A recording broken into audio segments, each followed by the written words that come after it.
Kita nga nagkatigom dinhi sa kasaulugan sa Santos ng Eucharistia, kamo nga nananaw sa live stream, unsang klase ang imong kinabuhi, unsang klaseng sudlanan ang imong kinabuhi. We are vessels, matod pa kung si Propeta Isias ang paingnon, kita mga sudlanan. No? Unya ang atong mga sudlanan, ang atong pagka-jar, ang atong pagkatibod nga sudlag tubig, usahay kita fragile nga sudlanan, gabok nga sudlanan, dali maliki, o kaha ang atong pagkasudlanan liki na daan kay tungod sa atong mga kasaypanan. Apanindot nga diha sa Ebanghelyo, nadungog nato nga si Kristo ni gamit nining maong imahe, apan ang klase nga sudlanan dili gikan sa clay, kundili diha gikan sa panit. Nga diin ang prinsipyo nagpamatuod gayud sa ilang panahon nga ang sudlanan nga panit nga daan dili gyud nimo sudlan o bag-ong bino kay kana gayud mausik ang tanan tungod sa fermentation sa daang sa bag-ong bino. Ang bag-ong sudlanan nga panit aduna siyay capability, aduna siyay paagi nga maka-adjust diha sa fermentation sa maong bino. Sama usab sa laing imahe nga kung kita usa ka panapton, kung gamayng gisi dili tabunan og bag-ong panapton kay kini pagkulo niana mudako ang gisi. Kana mga kaigsunan nindot nga atong pamalandungan.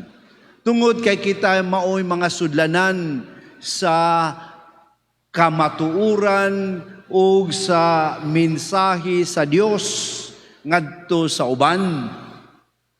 Ang mensahe sa Dios ever new, ever old yet ever new. Dugay na ang mensahe sa Dios pero naa kana kanunay ang kabag-o niini. Ang mga disipulo ni Juan Magbubunyag miadto kang Hesus ug nangutana kaniya mahitungod sa pagpuasa. Unsa may pagpuasa nga kini gayud ay kabahin sa ilang sa buluhaton sa relihiyon. Gani kung atong lantawon karon kabahin gyapon na.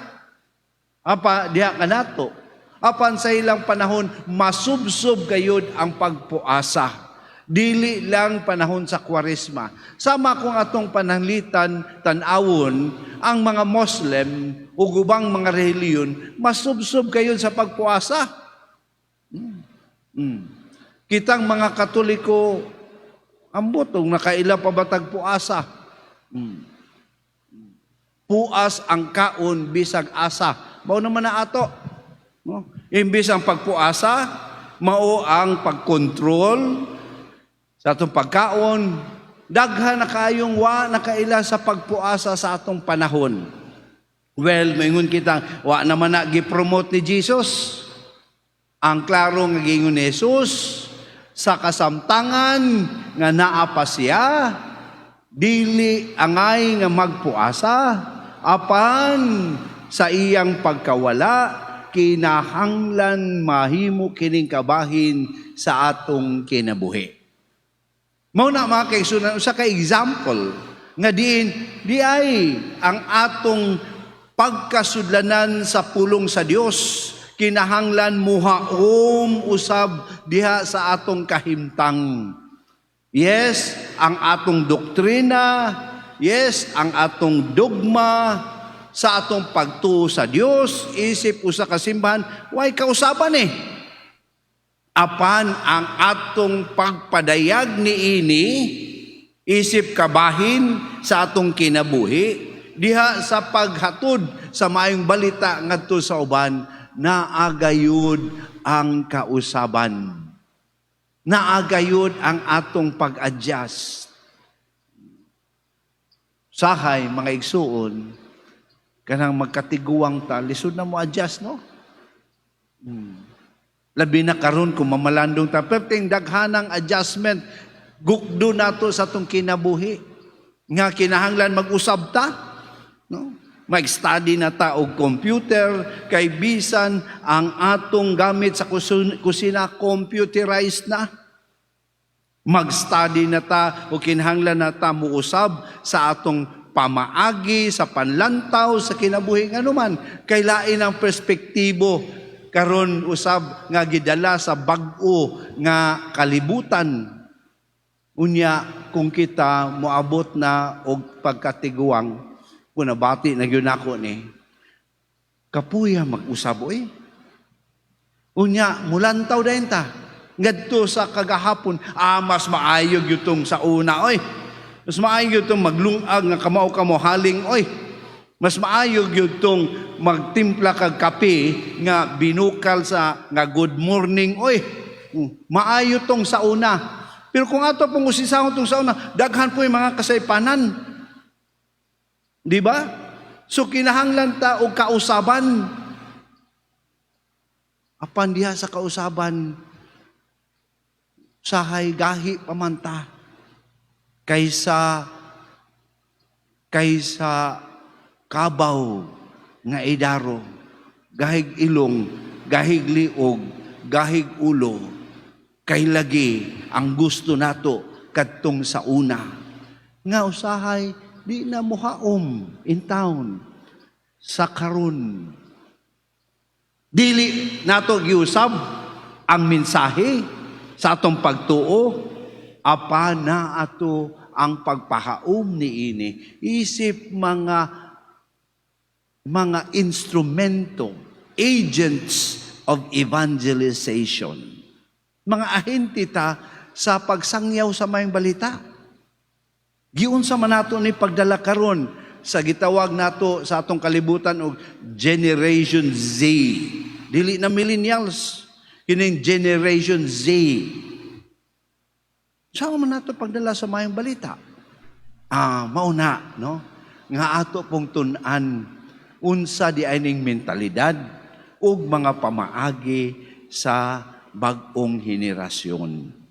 Aron pinaagi niya na, bit-bit gihapon nato ang maayong balita. Dili mausik. Dili mausik ang bino sa maayong balita. Kay kita, isip mga sudlanan, naga-adjust man sa atong panahon ug sa kaayo sa maayong balita nga kanunay bag-o nga gihatag sa Dios kanato. Busa diha nato lantawon mga igsoon nga di ay isip mga instrumento, agents of evangelization, unta way puas ang atong pagbag-o. Way puas ang ato nga pag-adjust. Nga unta ang atong kinabuhi, dili static, kundi ever adjusting, elastic, nga diin ang importante alang kanato, nga dili mausik ang bino sa maayong balita ug atong madalit sa atong panahon karon. Yes, naay mga practices nga ato gyapong buhaton sa kaniadto, apan naay pag-usab. Mao na ang espiritu sa ato gihimo karon isip sa kasimban, sinudo. Di ba? Sige, tagmingon ta na ay sinudo, synodal, journeying together. Unya di ay usaon pag-journey nato nga di man ta gusto matukunahan, gusto man tag magpabilin ngadto sa kagahapon. Ug moingon ta mas maayo gyud to pader nga kanang manguros ta pader, dili lang kausa. Daghanon yun nato ginagmay kanunay. Unya, ato pa yung suron nga dakuon pa yun na. Mora diha. pero ang Espiritu usahay nawala. Mauna mga kaigsunan, tawag ni kanatong tanan karon, no? Mao ni usay konflikto sa atong parokya. Kay nay uban mingon nga ang kadtong sa una, huy niagi na tag COVID. Unsa may adjustment nga atong gihimo niini. Kanaya nga atong pamalandungan mga igsuon. Ayaw lang ninyo tanawa, isip usa ka simbahan, isip usa ka parokya, unsa toy gusto nako ug unsa toy di nako gusto. Ug kato lang gusto ang akong dawaton, katong di nako gusto akong ilabay. Dili mao. Diha sa imahe ni Kristo, isip simbahan, kita mga vessels lamang. Ug diha sa mga pagka-vessel nato, kita mo adjust. Kita mo adjust. Nga ang atong kaugalingon, makanunayon nagapahaom sa maayong balita, diha gayud sa atong kahimtang. Mao na usahay, daghay masuko nako. Labi na uban, nga dili pa renewhon, mag-renew na po biyata, no? Kay lagi, niabot na kasi, ihatag sa mga batanon, masuko. Nga naman, ako ko'y pinakahawd din nga mubasa, ako ko'y pinakakuyaw din magpakalawat. Ngawa na to hatagig chance ang mga batanon. Kay lagi, gusto kita nga mupuyo sa kaniadto. Dawat-dawat na taoy, nagkatiguang na ta. Daghay batanon nga atong itrain. Aron, mawa, magyuta ning kinabuhian aron pagkawa na to, padayon ang maayong balita. Tanaw na to ang atong mga organisasyon. Sa atong parokya, sa una, Pader, naman to'y mga grupo nga bluhan gani, ug putian, blue, ug puti, gitawag ko si WL, karon asa naman? Napabatay si WL sa parokya? Wala Dugay nang natikok. Nga naman, wala ka change sa pagdala, sa kaayo, ngadto sa mga batanon. Matigok yun ta. Mga iris yun ta. Gusto ba ninyo nga mairis ang St. Joseph? Nga. Pabilin ta sa mga trono, kitang mga nagkatiguang na. Di na nato pasudlo ng batanon. Huwag ang batanon ming na, nabitaw si ate, nabitaw si lolo diha. Gusto ba ninyo nga moabot sa panahon nga ang lay minister magkamang na para makapakalawat? Asa na may maayong balita niya? Mga kaigsunan, dakong challenge ka na to isip simbahan. Dili lang ni challenge ka na ko isip kura paroko. Challenge ka na to ni isip simbahan. Nga sama sa gihinaingon ni Kristo, di kita kalimot nga kita mga sudlanan lamang sa maayong balita alang sa atong panahon ug alang sa atong katawhan. Ang importante, dili mausik ang maong gasa ni Kristo diha kanato. Ginoong Jesus, kami mo dawat na pod kanimo diha sa imong lawas ug dugo.